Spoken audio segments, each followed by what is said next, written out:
Prinzi joins us all the time here on the Big 550 KTRS. She writes for the Riverfront Times.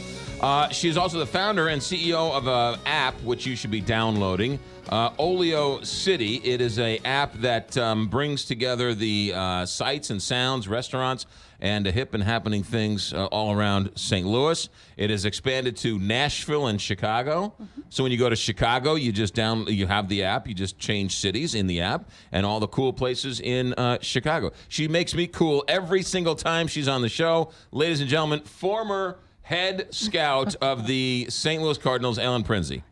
Good morning. I can't let that slide. I mean, what if Mo is listening? Mo is. Like, if Mo's listening, if Mo's listening, we are all in trouble. If Mo is listening, back to the data, Mo. Get back to work. All right. So you, being the head of Olio City, hip and happening things, you're also involved with LouFest as well.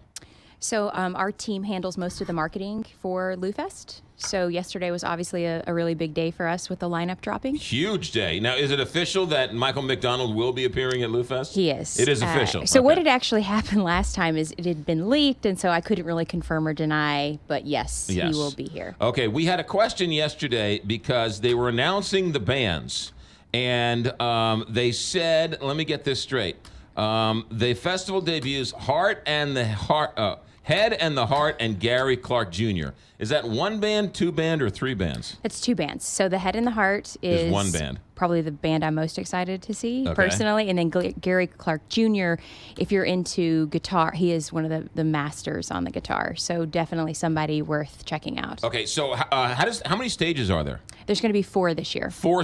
Normally there's just 3, right? Normally there's just 3. I mean, it started with 1, 2, right, and so we're growing. Do they all play at the same time? No, it's staggered. Okay. So throughout the day, you will not have 2 people on the Bud Light stage or 2 people on the Enterprise stage. So while one stage is going, the other stage is getting ready. They're done, then the next stage goes, and it goes from there. So you're able to kind of take in as much as you would like. All right. So do we know anything? Head and the Heart. Do we know what do they sing? Are they big? Are they big? Well, I mean, let me ask you, who are the biggies we should know? Okay, so the headliners are Robert Plant. Do you know who that is? I know he used to be Led Zeppelin. Yes. So Robert Plant is back on tour, and after Led Zeppelin, he had a solo career, and then he kind of dabbled in folk and country with Alison Krauss in the last 10 years. But this band plays... I don't want to put a number on it, but they play a lot of Led Zeppelin. Oh. So you're not going to be hearing, the solo project so that we're you might not know. Heaven.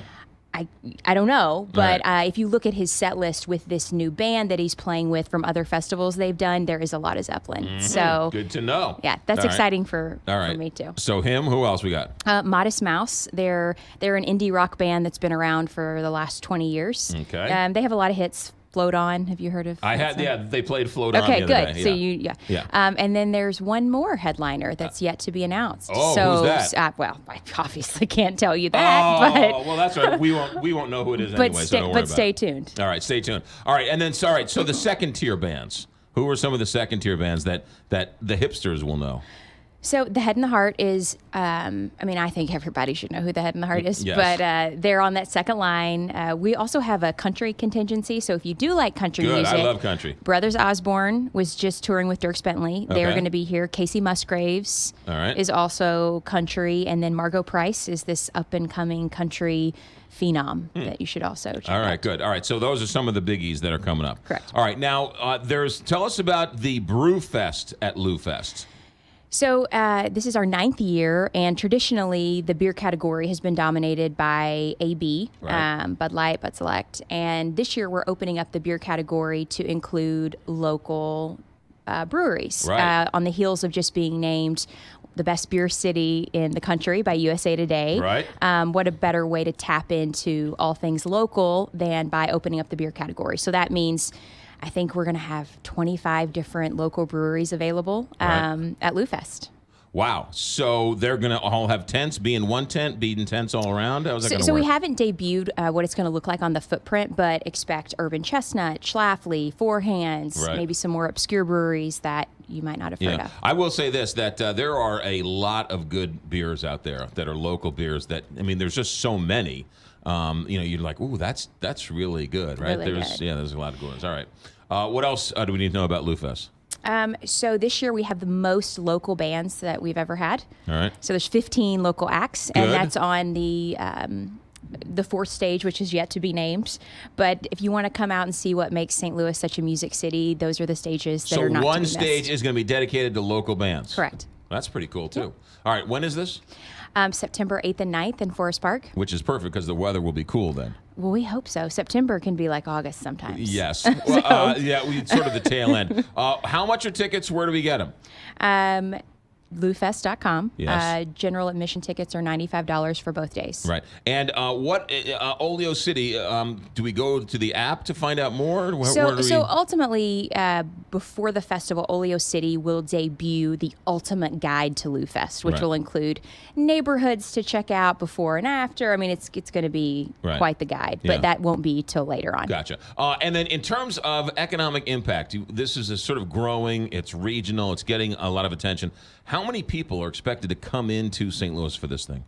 So the economic impact study it's an $8 million economic impact. And then of the overall total audience, 30% comes from out of town, which is so great because LouFest is not only just the, world-renowned recording artists, but it's, the Nosh Pit, which is, we select 25 vendors from the best only local businesses in town. Right. So you're going to get to eat local. We have a local makers tent where you can see all the cool things that are happening around town. Right. The Brew Fest, obviously. So it's just a great weekend to come see St. Louis. And it's Friday and Saturday night, September. So it's Saturday and Sunday. Saturday and Sunday. Yes. September 8th and 9th. Yes. In Forest Park. In Forest Park. Not in the central ball fields because those are still under construction. Those are under construction. So we're on the Upper Muni grounds. Okay, right. And yeah. next year, for the big 10-year, which maybe I can talk you into, the 10-year, we'll be back at Central Fields. You can talk me into. All right, that is Ellen Prinzi. What is going on? There's a new pizza place in the Central West End? So Chris Sumner of pie fame, which we all love pie, his new pizza concept is called Za, and there's been one over on Skinker near Wash U, but his new location is in the Central West End, and it's salads, pizza. It's very near LouFest headquarters, so I might have eaten there like 4 times the last week. Okay, all right. But really prep. very generous helpings of salads, and I had an ahi tuna poke bowl yesterday. There's Southwest salads. Really, if you're trying to eat healthy, like summer bods, it's a great place to go. But their pizzas are also really amazing. What kind of pizza is it? So the crust is very similar to pie, but they're more personal styles. Okay. So you can go in and get a pizza and basically eat all of it. Gotcha. Exciting. You being a New Yorker, there's nothing better than New York style pie. I agree, but this is pretty good. Okay, all right. There's no such thing as bad pizza. No.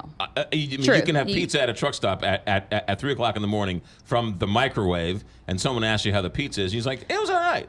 I mean, yeah, it's all right. I'm not going to go so far as to say there's no such thing. There's varying degrees of good pizza. There's no such thing as bad pizza.